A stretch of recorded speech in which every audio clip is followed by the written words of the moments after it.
ორ დღეში სინოდის ხდომა გაიმართება, ხდომა მეუფეშიომ 3 აპრილს 12 საათზე დანიშნა. განიხილავენ საორგანიზაციო საკითხებს, მათ შორის იმსჯელებენ სინოდის შემდგომ ხდომებსა და კრების გამართვის ადგილზე.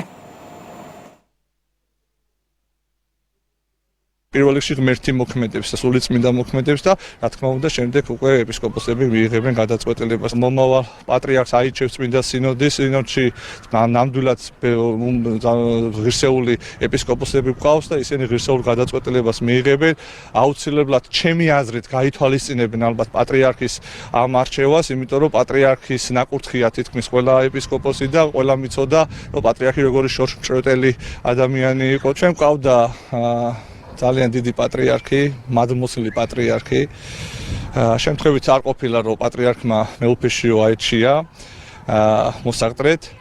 მეუფეშიოში პატრიარქმა დაინახა უანგარო სიყვარული ეკლესიისა, უანგარო სიყვარული ჩვენი ქვეყნისა, სიყვარული ღმერთისა და მოყვასისა, მსახურება და ყველაზე მთავარი კიდევ დაინახა მაშინ, რომ ძალიან მომთმენი ადამიანია ჩვენი მეუფე.